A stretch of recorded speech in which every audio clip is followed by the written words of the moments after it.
तर राम राम मंडळी. आज आपण निघालो सकाळी-सकाळी अमरावतीला जायला. कारण अमरावती रेल्वे स्टेशनवर आपली येणार होती हापूस आंब्याची बॅग. स्टेशनवरती फालतू पैसा देऊन गेलो मशीनजवळ प्लॅटफॉर्म तिकीट काढायला. सप्प तिकीट काढून गेलो प्लॅटफॉर्मवर. सकाळी-सकाळी इतकं बढिया वाटत होतं की तुम्हाला काय सांगू. मग मी ज्याच्यासोबत गेलो तो मला ज्ञान देणं चालू करत होता. मी म्हटलं याचं ऐकल्यापेक्षा चला एक चक्करच मारून यावं. पण त्याचं ज्ञान देणं चालूच होतं. तो म्हणे नळातून पाणी कसं येते तुला दाखवतो. पण लगेच ट्रेनचा भोंगा वाजला आणि माझी उत्सुकता वाढली. मग काय मित्रांनो, आयुष्यात पहिल्यांदा हापूस खाणार होतो. एक्साइटमेंट तर राहणारच आहे. शेवटी भेटली ना मग हापूस आंब्याची बॅग ताब्यात.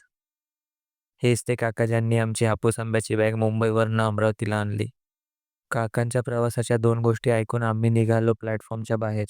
हळूहळू माझ्या लक्षात आलं या पोट्ट्यानं मला फक्त बॅग पकडायसाठी सकाळी 6 वाजता उठून आणलं. मग काय बॅग सेट केली आणि निघालो आपल्या घराकडे. पण हा म्हणे लई भूक लागली आता काहीतरी खाऊ. मग याला नेला स्टेशनवरच्या हॉटेलमध्ये. इथला आलूबोंडा बम सही असते मित्रांनो. फिर क्या सिंगल सिंगल आलूबोंडा मारा, चाय भी मारा और बैग लेके निकला अपना घर की तरफ. सकाळचे 9च वाजले होते पण इतकी ऊन होती मित्रांनो की तुम्हाला काय सांगू. मग काय घरी आलो आणि उघडली आपली आंब्याची पेटी. मग दिसला आपला ओरिजिनल माल. याची खुशबू इतकी खतरनाक होती की मी तुम्हाला ते शब्दातही सांगू शकत नाही.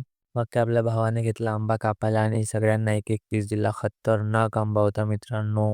बस तर आजपुरतं एवढंच. तुम्हाला जर हे ब्लॉग आवडत असेल तर लाईक करा, शेअर करा आणि चॅनलला सबस्क्राईब करायला विसरू नका. भेटूया पुढच्या ब्लॉगमध्ये. धन्यवाद. Tata, bye bye.